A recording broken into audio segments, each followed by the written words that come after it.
When I have a thought, I gotta let it out. It's a bright spot that I can't even doubt. My opinions, my point of view, even if things are a little chopped and screwed. So yeah, even if you disagree.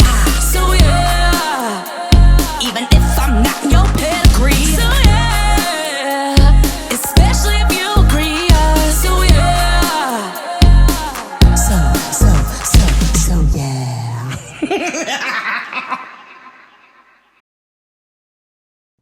Good morning, good afternoon, good evening, wherever and whenever you're listening to it. Welcome to the So Yeah podcast with your girl, Caroline M. Diamond. And I would like to first start off by saying, yes, this is a different microphone. This is a little bit more slender. She's a little small. If you're like, oh, the podcast has been sounding kind of bad recently. Yeah, because my microphone died. And I was just using it as a prop, and I was using these tiny little mics. And so if it sounded like shit, I'm so fucking sorry, but like, we do what we gotta do. So I got a new little microphone. She's cute. So yeah. So this episode is gonna be like really chill because it's the start of summer. And I don't know about you. I've talked about it on the podcast before. I hate summer. I am summer's biggest hater. I don't like summer because one, after you're out of college, there's no point of even having summer anymore because I don't get a break from my life. June, July, August are still working months. And my biggest qualm is the weather. I hate sweating. I've always hated sweating, and I am a sweater. Like I feel it underneath my teats. I feel it in my cracks. I feel it in my crevice. I feel it on my upper lip. My upper lip be giving me away. I call it my pearl necklace. Not my preferred, but you know what I'm talking about. And I'm a face sweater too. So it's just like, it's always too fucking much. It's too much. Everything is hot.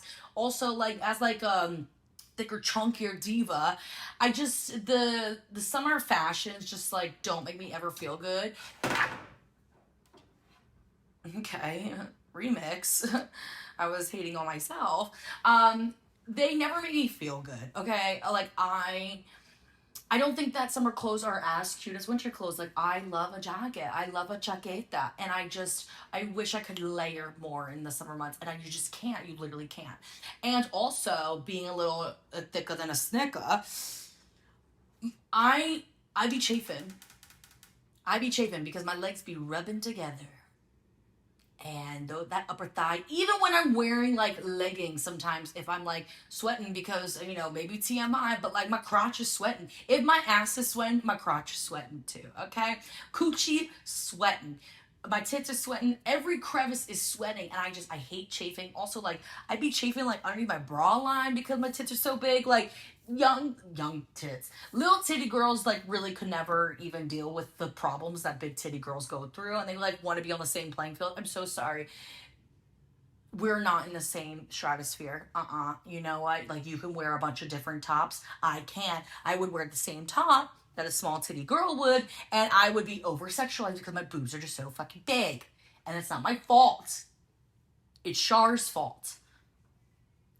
Exactly. So I have issues with summer, and also, like, I don't know about you, we're finishing up Gemini season, thank God, and I actually love Geminis. Geminis get a bad rep in the world, and I think that Gemini energy needs to be going more towards Capricorn. That's all my own personal problems, but I love a Gemini. They are a little cuckoo, they are a little crazy, and it makes me laugh. And I have so many Gemini friends, and I mean like so many Gemini friends. I'm like, get away from me.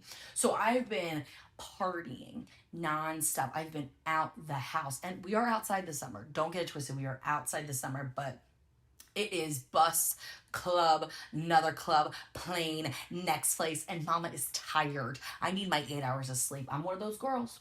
I need 8 hours of sleep. I literally cannot. I cannot without it. So I've been feeling a little But I do love my Geminis. We are heading into Cancer season, which some cancers cool, some other cancers not so cool. But Gemini season, shablam, go gone. Also, we have to talk about the Knicks. I have no allegiance to any basketball team because I did not grow up watching basketball. Baltimore doesn't really have a basketball team. We have the Washington D.C., which would be the closest, but they kind of suck. So I'm like, I'm not putting my I was gonna say my gung ho-ness. Come on, gung ho-ness. Towards a team that like really sucks. Like I'm not gonna do it, especially if I don't care as much. I don't really care about basketball that much. It's not really my preferred sport. But I love I love New York. And so I was like, yeah, like, you know, the Knicks like haven't really won, all this kind of stuff. The fact that they won, I just am so jealous of New York right now. Not only because of the Knicks, but also because they have Mamdani. And it's just like, I've always wanted to live in New York City, you know, manifestation cauldron on this podcast. I will be bi-coastal one day. I will be owning my brownstone on Lower East Side one day. But today, I am not bi-coastal, and I have always wanted to live in New York. The way I am FOMO as a motherfucker, because of the Knicks winning. Like the energy in New York, like I can even feel it through my phone screen. It's palpable. Like you could taste it, you could feel it, you could smell that piss coming off the pavement. You can feel it. I can feel it now, Mr. Krabs. And I'm so jealous that I'm not there right now. It's probably a good thing that I'm not there right now because the way people are probably so feral, I would probably end up pregnant. I'm just saying, I would love to lick a Nick, even an executive, a coach, a fan, you know what I mean? Like any of the above, I'm down for. But yeah, shout to the Knicks. Knicks and vibe. Period.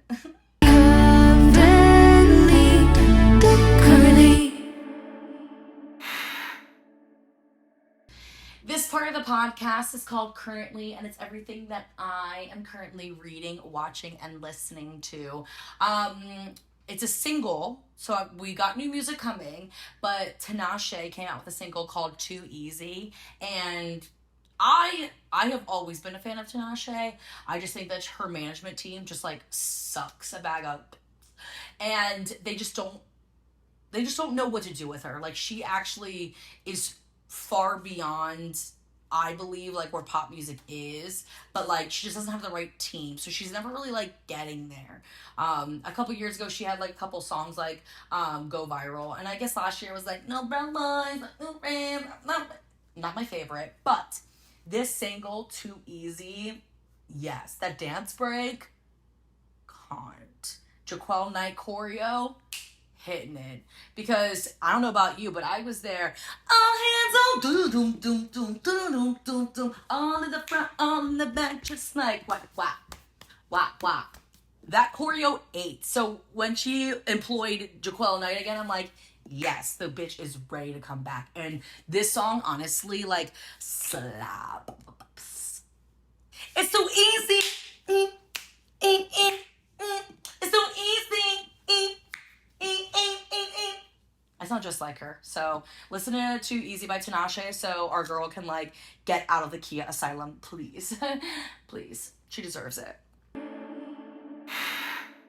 As for what I'm reading, I started this book probably last week, and I talked about it on the podcast before, this author, BK Borison, but if you are just tuning out into the podcast, which that's fine, you know, new fans are still fans. You know, even if you're a longtime fan, I love you a little bit more just because we have more time together. But the author BK Borison, I actually have a personal connection to her. She was my childhood neighbor, literally my next door neighbor, right next door. Like, hello, like saw her right there outside of my house. And she has since become an author. And she's, I think that this book and Now Back to You is like her 8th book, which is so crazy because I remember when her first book came out during the first year of the pandemic, and now she's like signed to Penguin Books. So it's like a second part of the book. So, and Now Back to You, which is what I'm currently reading, is in the same universe of First Time Caller, which I've talked about First Time Caller on this podcast. And I read that, I think like earlier this year I read it, or maybe last year, but Um, First Time Caller is, you know, part one of like the universe, and Now Back to You is part two book in the series, and it is so good. Oh my god, I'm so like in it. But it's like a little bit of an enemies to lovers trope, which I do love. I also love a friends to lovers trope. I just like anything to lovers trope because like I am a lover. At the end of the day, like I am intense. I know I'm a lot of things, but like I am a lover, not a fighter. I am. But I'm still in the midst of reading it, and I will give all my thoughts when I finish it. And I've said it before on the podcast about BK Borison because First Time Caller, the first book in this series, got optioned for a movie deal, and I'm putting it out here again. I need to be a part of that movie. She knows. BK knows. I've talked to her about it. I need to be in that movie. And I don't care if I'm acting, I'm doing makeup, I'm dancing, I'm choreographing a little stuff. I don't give a fuck what it is. I am a part of that process in some way, shape, or form. Because that's the most, full circle thing that I've ever fucking seen. So we're putting it in the cauldron one more time. I will be there. Amen. And as for what I'm watching, I haven't finished it quite yet, but it's called Every Year After. Yeah, Every Year After, which is based on the book Every Summer After, which I read a couple of years ago. And yeah, it's a series on Amazon Prime. And of course, like, I don't know if I've said this before, but like sometimes when I read, I like don't really ingest everything. And then I like read it and I'm like, oh my God, awesome, loved it. You asked me like 3 months later what that book was about. No clue, girl. Like nothing up here. Couldn't tell you the main character's name. Couldn't tell you shit, actually. But I read this book Every Summer After, maybe like 2 or 3 years ago.